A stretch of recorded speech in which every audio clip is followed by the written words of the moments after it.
My perspective is it will continue moving strong for the next 3 to 5 years. And I view the industry in any industry in 3 to 5 year increments. And that's kind of trained into me from a private equity mindset, right? That's that stereotypical standard hold period. 3 to 5 years, consolidation is going to continue increasing at a rapid pace. The era of the single shop generalist body shop is closing. It's going away. And that sounds like a horrible statement, but it's not a doom and gloom statement because body shops in that position who are seeing that have 3 really good options ahead of them to take advantage of.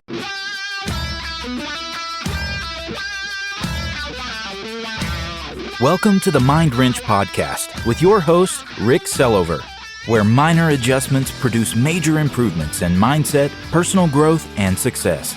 This is the place to be every Monday, where we make small improvements and take positive actions in our business and personal lives that will make a major impact in our success, next level growth, and quality of life.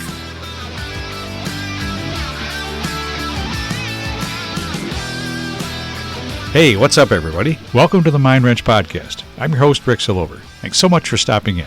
If you're a returning listener and haven't done so already, please take a minute and click the follow or subscribe button and then rate and review the show.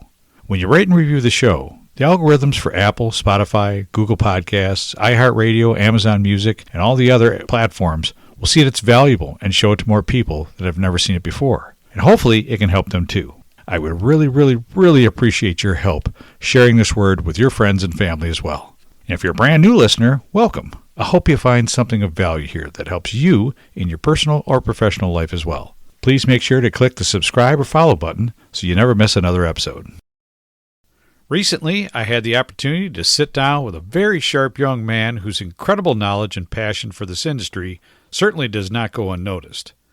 Cole Strandberg is a principal at Focus Investment Bankers and also the host of the very popular Collision Vision podcast from Auto Body News.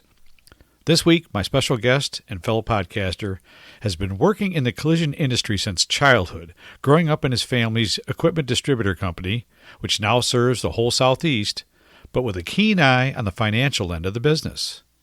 We first met back in 2023 at a PPG conference and became fast friends, sharing a mutual passion for the art of sharing industry knowledge through the platform of podcasting. Since then, he's interviewed top-shelf guests, icons of this industry, as well as many experts on the financial side of our industry. So please join me in welcoming an industry influencer and good friend of mine, Cole Strandberg, principal at Focus Investment Bankers, to the Mind Wrench Podcast. Cole, welcome to the show. Thank you, Rick. Appreciate you having me and looking forward to a really fun conversation today. Yeah, like I said, it was great meeting you back I can't believe it was just a little over a year ago or so. You were fairly fresh in the podcasting side, and it was became fast friends, like I said, and it's been a great relationship ever since then. So I do appreciate that, and I appreciate you jumping on the show today. So for those of you that have not seen my interview with Cole before, I was a guest on his podcast a little while back, so I wanted to return the favor and have him on my show. He's got a lot of knowledge to share, and we're going to dig into that today. But first off, I really wanted to jump into just some of your background. We talked a little bit on another call. You started off very young in this collision industry with a family business. Tell us a little bit about that. Yeah, no, I grew up around what I call the outside of the collision repair industry. It wasn't sweeping shop floors or anything at 10 years of age, but I was, as you mentioned, my family's business is an equipment distributor for the collision repair industry across the Southeast, selling paint booth equipment, frame equipment, welding, measuring, the whole deal. And so I grew up around that. We were kind of reminiscing together on our pre-show call about going to NACE and NADA at 10 years old all the way through college. And so really got a lot of exposure and made a lot of lifelong friends in this industry before even entering my kind of professional career phase of life. Ended up, as much as I knew and loved the family business, it was a decision that I made, my family also made, said, hey, go do something else first. I think it was their nice way of saying, bring something different to the table. Go get an education, son. right? Yeah, yeah, absolutely. Absolutely. So got a finance degree and went into the world of investment banking within kind of the publicly traded companies, the big deals. I was a tiny cog, but it was a great experience as a 22, 23, 24-year-old going on road shows and getting exposure to some brilliant financial minds, some incredible executives of publicly traded companies, uh, taught a level of proficiency in the boardroom that I think was really cool to have at that age. But a couple years into that, the family's business came calling. And typically, when the family calls, you pick up the phone and answer. Absolutely. And so I did. And at the time, we were getting some acquisition interest from some strategic players within the collision repair ecosystem. And selfishly wanted to be a part of that. I had been a part of transactions like that as an intermediary, but wanted to get involved at the family business level and the personal level and go through that as a seller with that hat on. And more importantly, hopefully felt I could bring some value there. Ended up not going with the suitor at the time, kind of taking a step back and focusing on improving our business and purposefully going about growing and finding the right partner for the future of the business. So stayed on with the family business for about 3 years, went from boardrooms and suits to jeans and dry fit polos and paint booth pits, and just along for the ride, and really a fun experience growing organically. About 3 years into my tenure there, we partnered with a private equity firm as a platform for them. Stayed on with that group for another 3 years. And in that time, we made 7 acquisitions, and quadrupled headcount, quadrupled revenue, really your typical like roll up private equity story. So very cool to be a part of.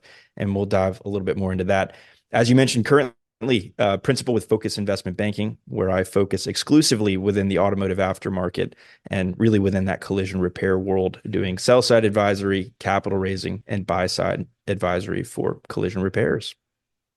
Obviously, going from distributor business into the world of financial side and investments and mergers and acquisitions definitely had to be very interesting and very intriguing for a young man at that point to go, wow, this the world of high finance is this is pretty cool, and I see how it plays a role in our industry. What were some of your favorite parts of going through that process of coming out of the blue jeans and into the suits and into those meetings that you've only heard maybe your dad talk about for a couple times, right? How was Mm-hmm. that for you? It was really a cool experience. And my first stint in banking was really that white collar thing. And then you go straight into the blue collar trade world. And and with Focus and what we do, it's really a unique combination of that. There's a comfortability of communicating in a boardroom environment, in management meetings, coaching our clients and how to best perform in those. But also, like, I'm in body shops day after Mhm. day, and so it's a very fun combination of the two previous experiences I had.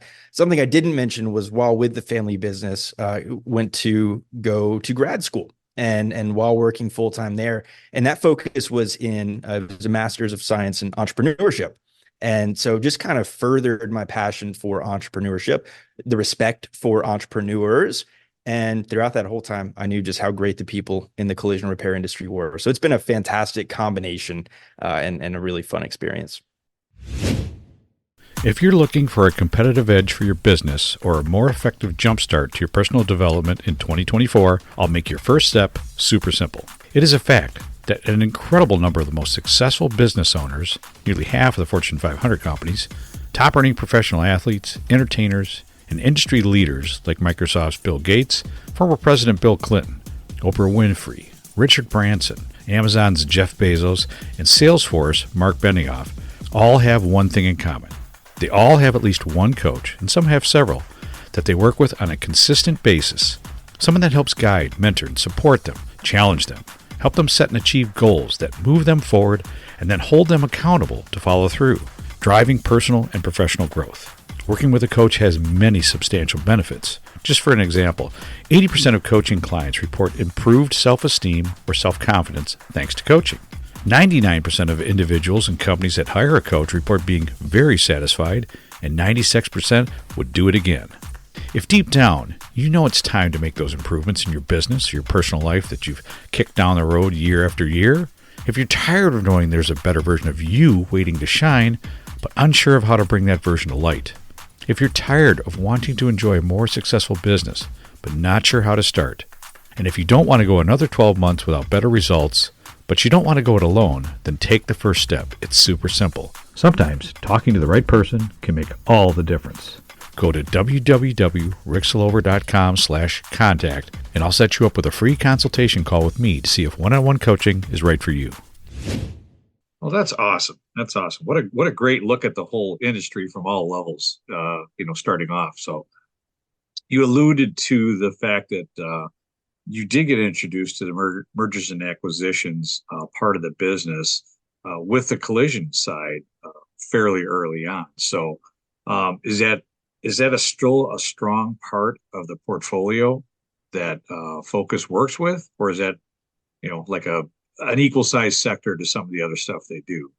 Yeah, so it's a very cool firm. Focus is a big firm. We have 50 or so senior bankers, including myself, and we have 12 industry verticals that we focus on.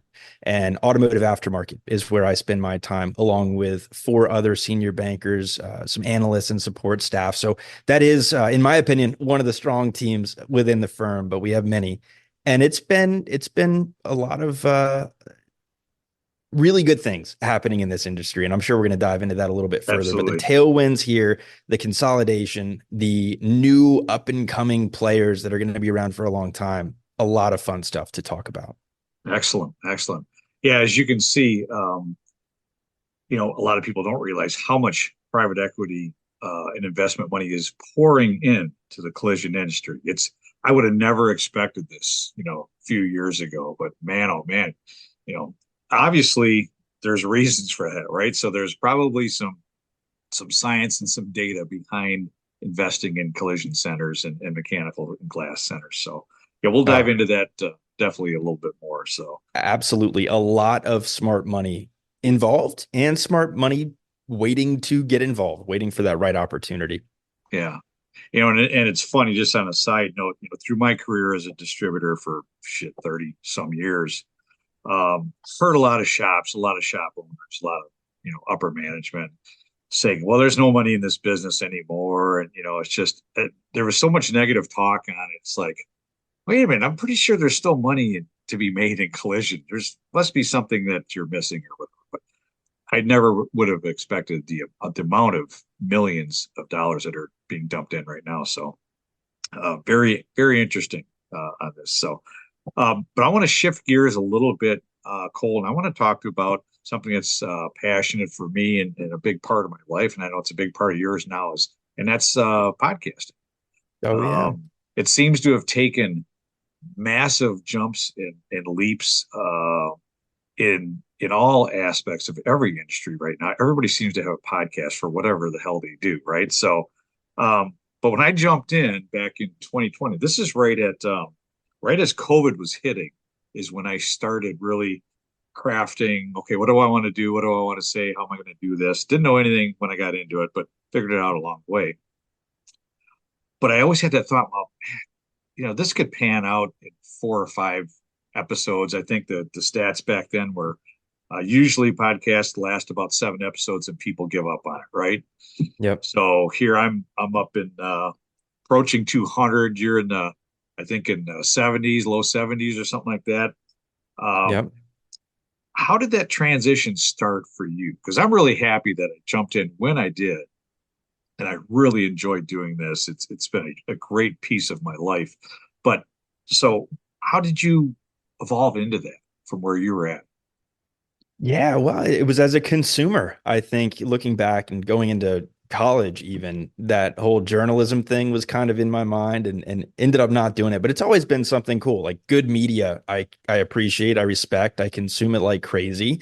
My Mhm. favorite books, business books, I tried forever to read the typical preachy educational business books and couldn't do it. But where I fell in love were the memoirs and the stories of successful entrepreneurs and how they got where they were going. So rather than kind of preaching, they were just telling their story and you could glean a ton from that. books like Ride of a Lifetime by Bob Iger, Shoe Dog by Phil Knight. From there, I got into business podcasts, and there are some really good ones in the M&A world, in the entrepreneurship world, and wanted something like that as I was diving into the M&A side within collision repair, something like that for collision. And I should point out some great podcasts existed at the time and continue to exist, including this one right now. Really Oh, a big stop. No, no, no. fan, a Keep going. Keep big going. fan.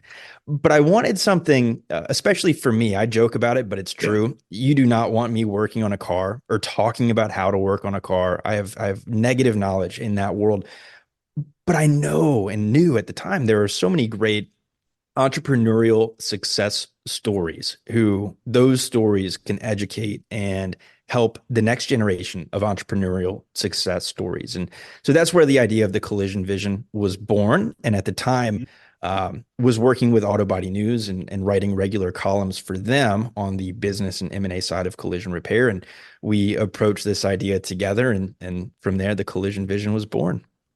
You sold them on it, didn't you? Oh, man, I sold them on me. I think they had the idea. Yeah. They loved it. It was can this random dude do it? And it's been a lot of fun. Yeah. It is a lot of fun. And I'm glad you jumped into that too. So, like I said, when I first met you, I'd listened to a couple and I said, man, this guy's got some legs. I think he's going to be okay in this, And then you've had some really phenomenal guests on your podcast. Some really, really great minds, some great speakers, some different parts of the business too that I'm not seeing everywhere else. So you have definitely a little different slant on it, which is helpful because as businesses become a little bit more professional in our industry, start taking things a little bit more from financial and goal setting and goal achieving platform.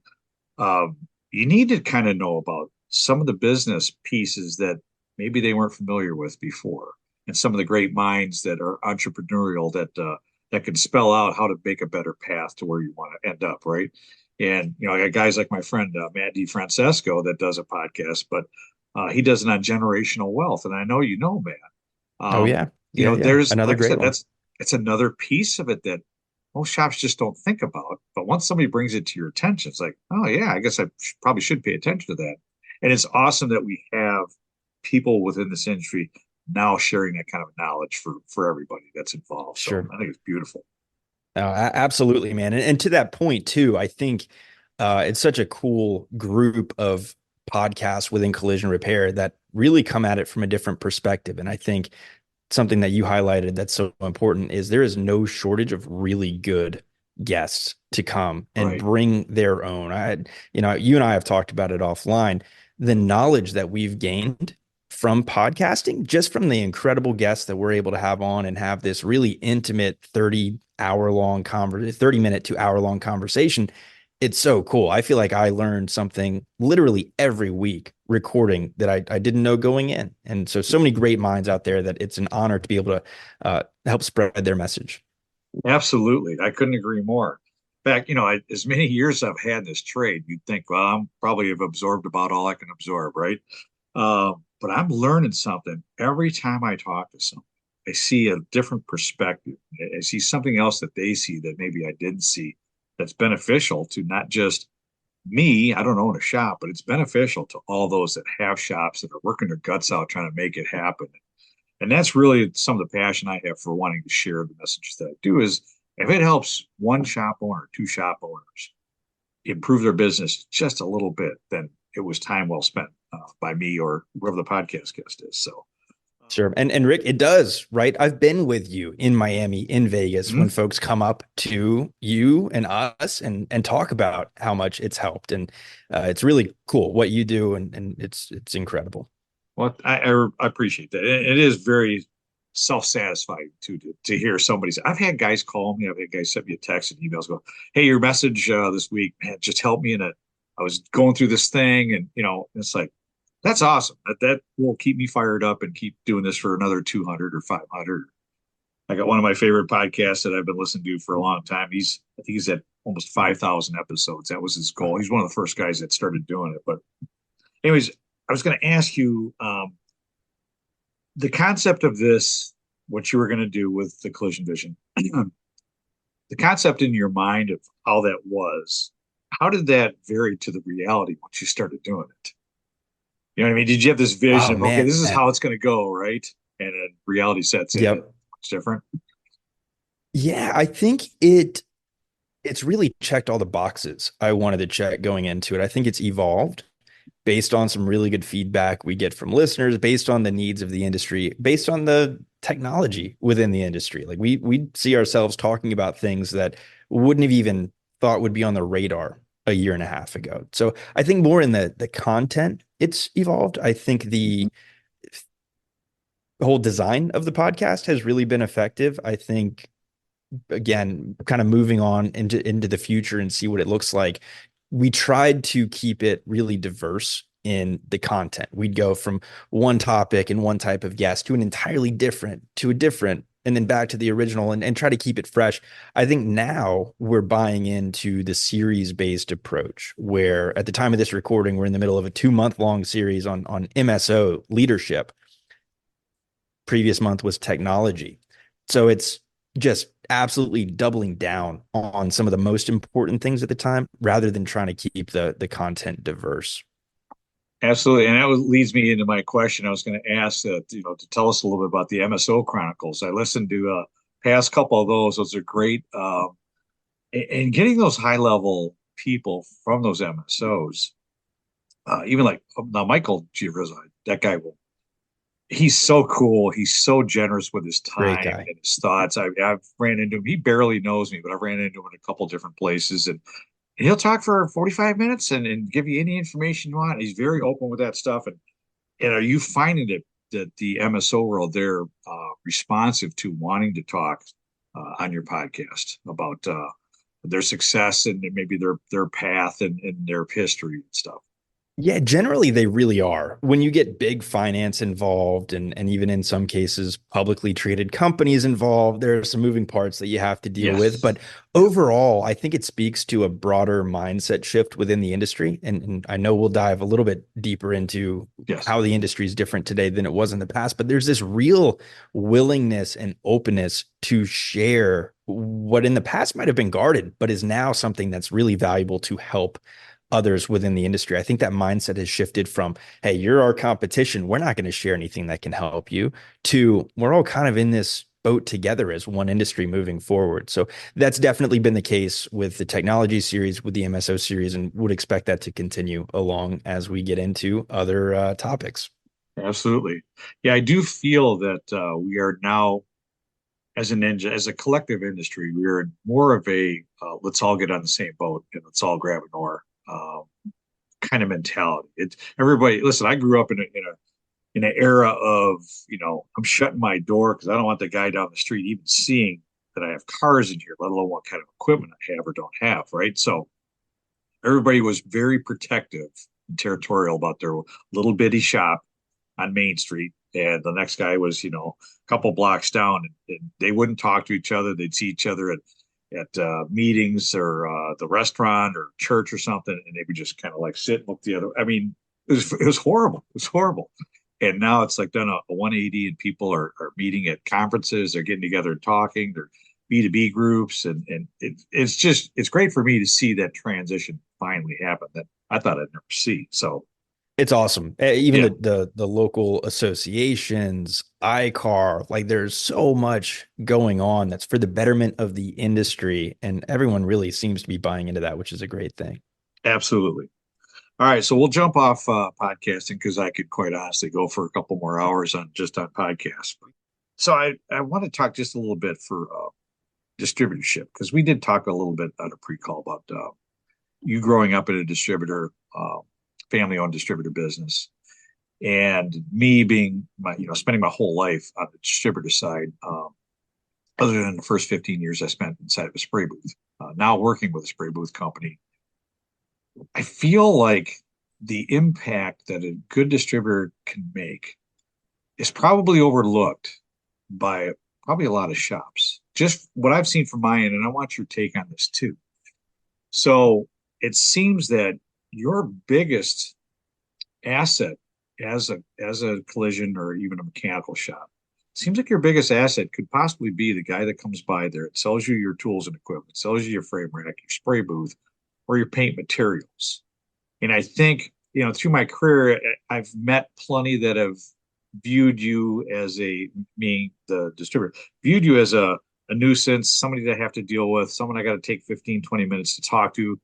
Can you just get out of my shop? I got work to do. Seeing that kind of evolve a little bit too. There's some companies that go, this is a valued partner.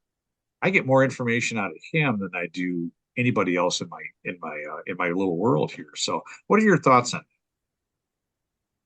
Yeah, I think the mindset's evolved, but I also think the level of service and sophistication has evolved to where distribution today is probably more of a value add than distribution in the past. It's typically no longer a couple guys in a truck. There are some really big and growing organizations, really sophisticated.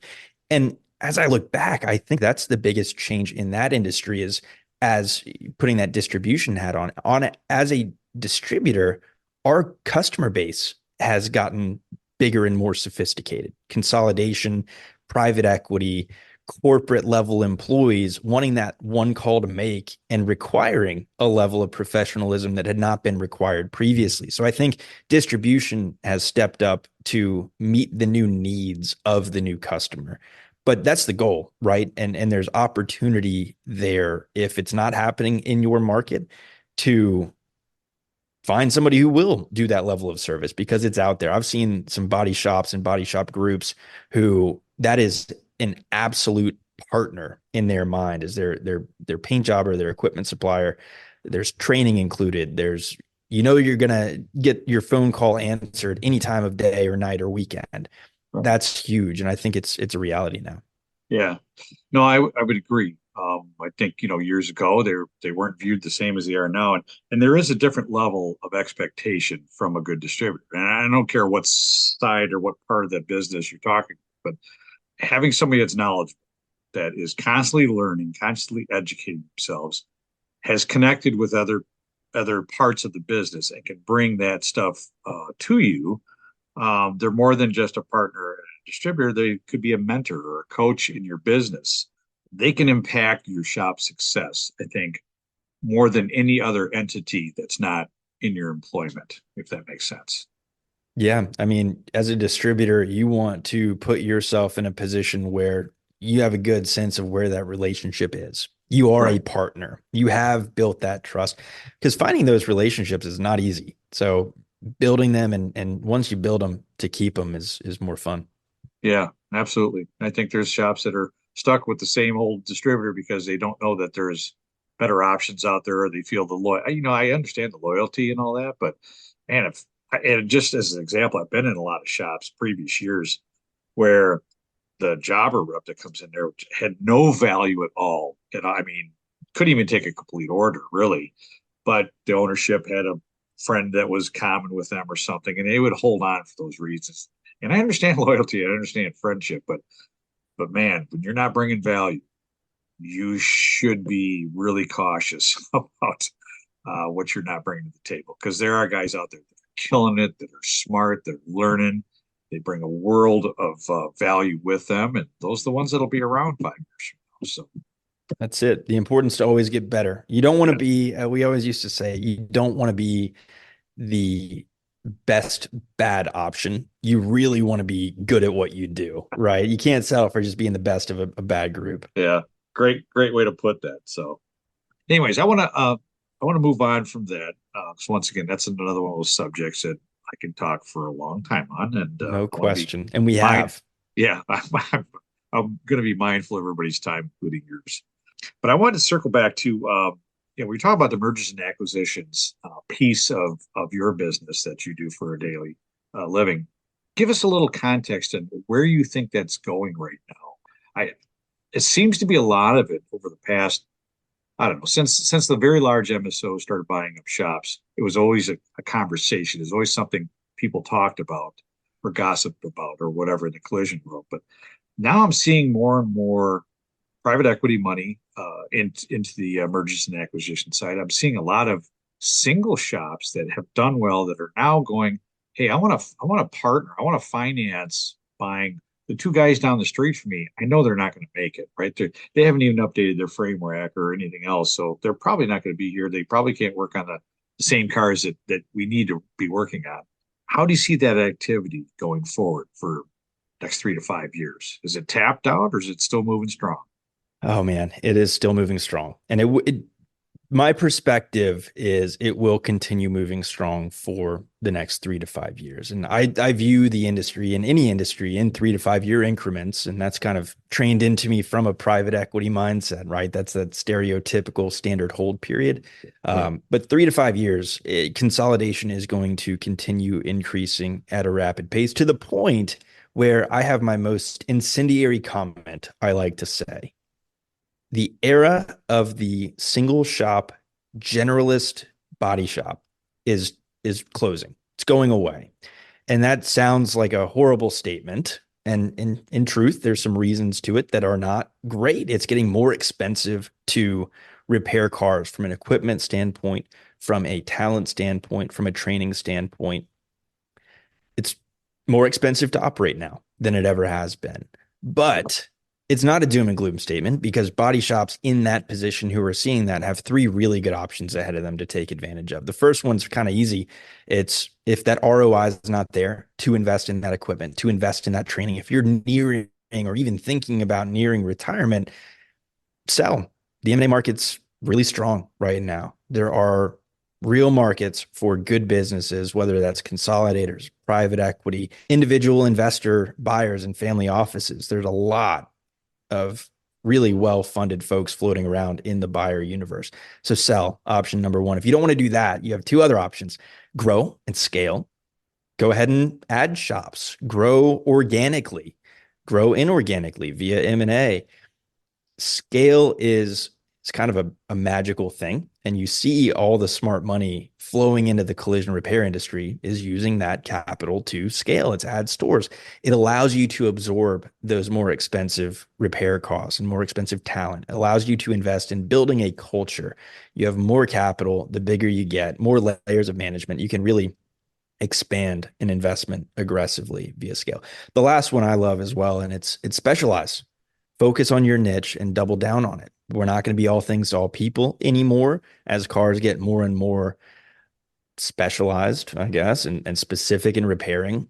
There's going to be avenues to increase shop level profitability by focusing actively on whatever that niche looks like. So with all of that, even though the kind of where I started is a little bit scary, a little bit uncertain, with those three options, it brings me back to my favorite statement, which is, and I believe it wholeheartedly, there has never been a better time to be in the collision repair industry than right now. I would actually concur with that statement, and I've heard that statement a few different times. I think we both spent time with Frank Turlip and Yep. some other folks like Frank who've seen the cutting edge of technology and they've seen the direction. They've got fairly good crystal balls that they're looking into, right? Based on some data and some facts and some things that maybe the common shop owner doesn't really investigate and know the direction things are going. But I would absolutely say it's the best time in collision repair to be a shop owner and have the options. So to go back to your options, so option one, selling. I would agree. There is, it's what, 36, 38,000 shops in the country, right? And those are the ones that are on the books. Those are ones that have registered a name or you know what I mean? There's probably another 10,000 guys that are pole barns, mom's garage, in the corner of a building with a buddy, kind of under the tax radar, fixing cars, probably nothing near correctly, but making money and calling themselves a little body shop, right? So there's a lot of shops out there. Now, we all know that the complexity of cars has changed a lot. They're not all naked. A lot of them shouldn't even be repairing cars that were built in the 80s, from my perspective, Sure. just because of their methods and their lack of equipment or anything else. So selling a shop seems like it makes sense. There's a ton of older guys that are in their 60s to 70 that have just, I've seen how this industry has gone from back in the mid 70s to now. Okay, so they've seen the very worst of it, they've seen the best of it, but they may have not made the best of it with their choices in what they've done, right? So they're still sitting with the kind of mindset in business platform that they've had since the maybe the 90s, right? So selling looks like a good option. I'm And I'll 64. add to the selling. I'll add to the selling pillar as well. In addition to the retirement age folks, there's also a layer of serial entrepreneurs entering the collision repair industry Mm, where back in the day, a business that you started, that's probably the one thing you're going to hold on to for your career. Now you have these younger entrepreneurs who are viewing entrepreneurship as stepping stones. Hey, this is my first business. right, And I think that's interesting because the market for body shop sales right now really does well to that. And there's examples of folks selling and then going into different geographies or different parts of the collision or automotive aftermarket. There's examples of people selling body shops and then going into entirely different professions. So it's not exclusive to the retirement age. There are right. people who are taking advantage of the valuations and building their own Yeah. career.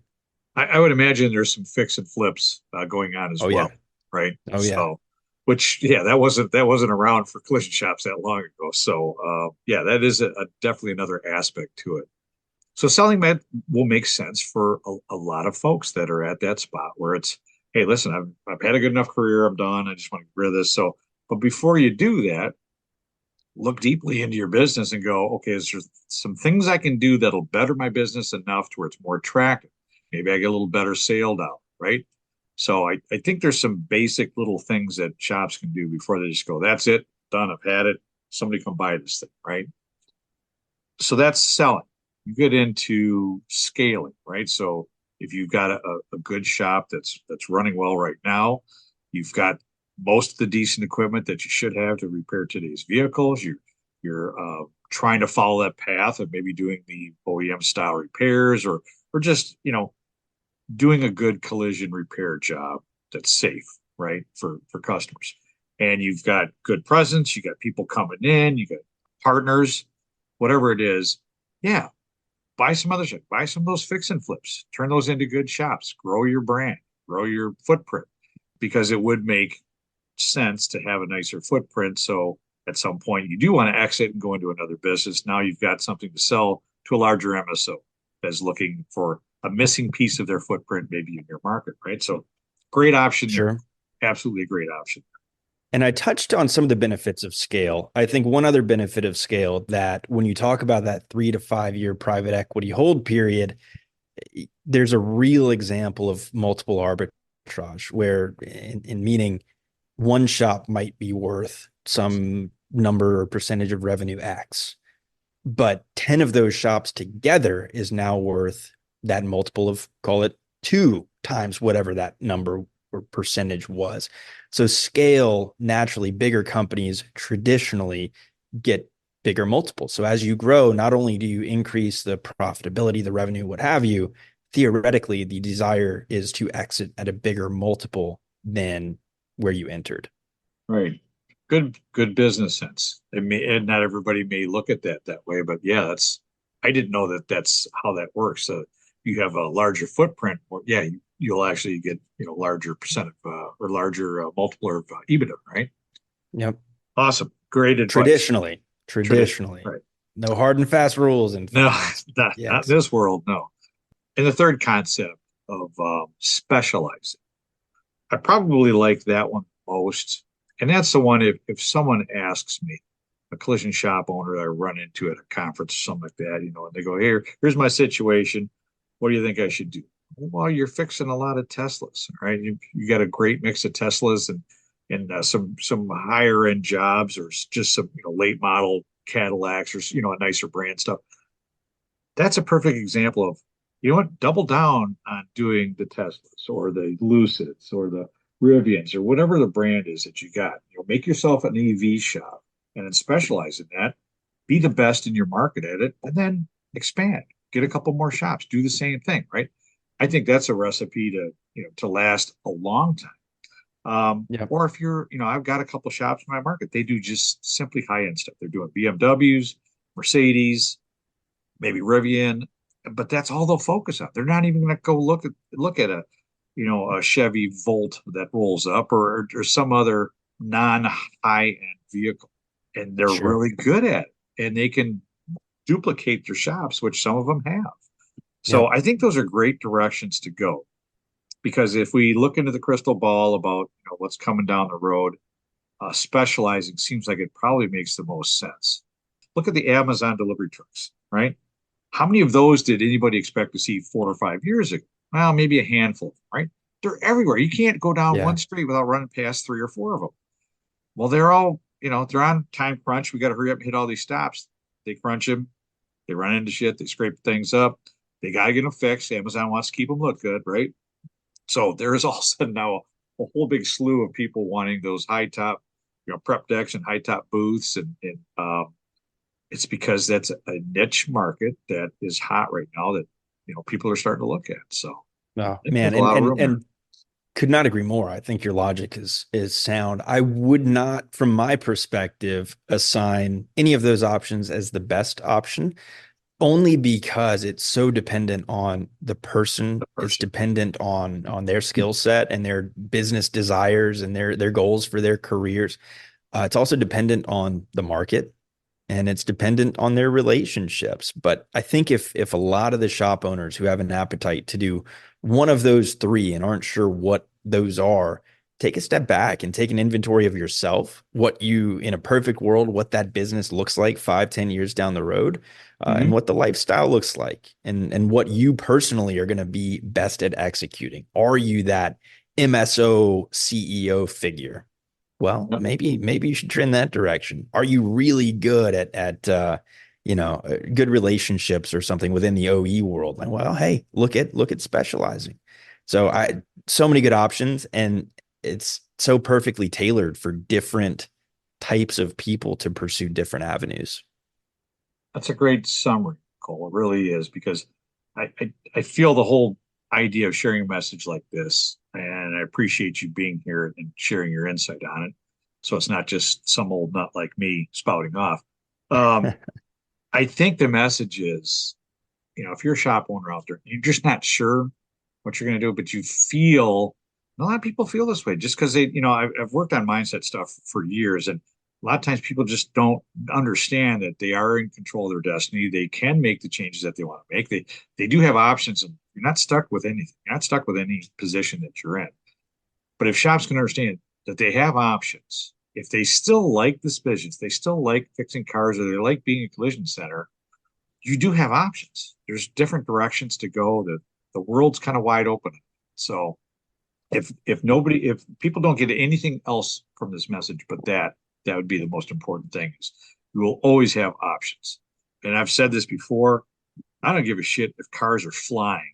And that's the direction, that they're still going to run into each other. They're still going to need to get fixed, Yeah. right?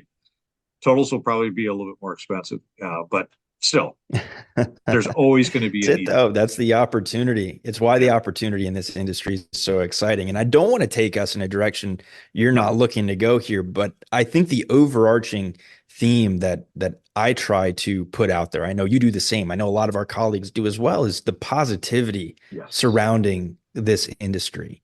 And we talked about it a Yes. decade ago. It was kind of, you mentioned that doom and gloom term. It was, man, this self-driving technology is coming out. Cars are getting harder. Like there's not a whole lot of runway left here. And I think we saw that in companies at least pulling back on R&D. We've shared Yeah. some stories about folks who were just really negative, like, oh man, there's no money in here. There's Yep. no money in this industry. This place is the worst. The shift over the last decade, even 5 years, has been astounding to witness. Everyone now, almost most everybody, most everyone that we surround ourselves with, at Yes. least, are so positive, and there's so many good tailwinds in this industry that I want to make sure we harp on that a little bit. Absolutely. You know me, I'm an extremely positive person, and I try to surround myself with positive people. To me, I don't see any other way of looking at things, right? Yeah, why not? I'll tell you what, the Just luckiest people in the world are also coincidentally the most positive people in my experience. yeah, I know. Yeah, I don't. I think as Tony Robbins has said that life happens for us and not to us. And I think Love that's it. a great way to look at things. So, well, as we get ready to wrap up here, I'm not going to steal your shtick and give you some takeaways to to give me. So I do like that, though. I like that you do because takeaways are good reminders. But I think we covered some really good stuff today. But one of the things that I do like to ask my guests is, what's the best lesson that you've ever learned? Oh, I think we were just harping on it. It's really about mindset. I think individuals, and I think this applies to the industry a decade ago, we look at change and challenges as real issues, and we got mad at them and we made them really impact our perception of what the future is going to look like. Where in reality, challenges create the biggest opportunities. And I think that is almost personified in the collision repair industry and the evolution it's had over the last 5, 10 years and will have over the next 5, 10 years. So it's I think that mindset shift is so important to look at these challenges that we're facing that could be construed as headwinds to flip it and realize, hey, these are actually the tailwinds we keep talking about. Excellent, man. You ended on mindset. What a I couldn't think of a better subject, but that is a great takeaway. That's a great lesson. So, and I appreciate you sharing that today, Cole. So, dude, it's been a pleasure having you on, talking with you.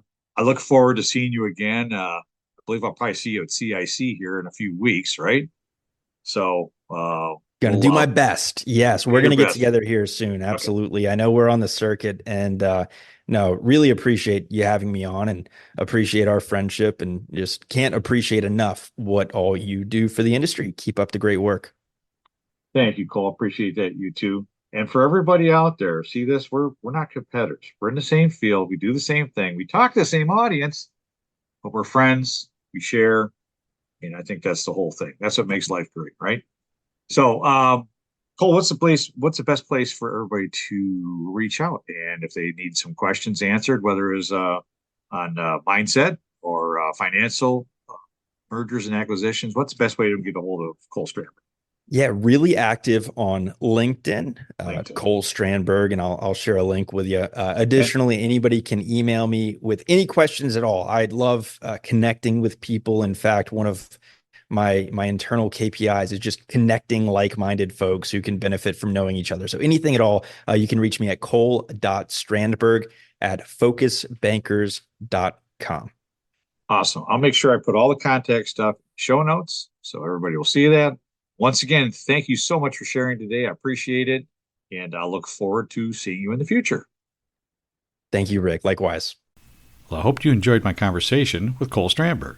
The topics we covered and gained a little helpful insight into some positive future options for collision shop owners that may be looking down the road at what's next, what's available, and 3 distinct paths you could take to reach your own next levels in business. Feel free to reach out to Cole for any questions or additional information you may need. I'll leave his contact info in the show notes. Hey, and don't forget to check out his podcast where he interviews great industry leaders as well as business and financial experts on the Collision Vision podcast, brought to you by Autobody News. Thanks again for tuning in. I really appreciate your support, and I hope you have a great week. I can always be reached at www.ricksillover.com, where you can find all my social media links, podcast episodes, blog posts, and much more.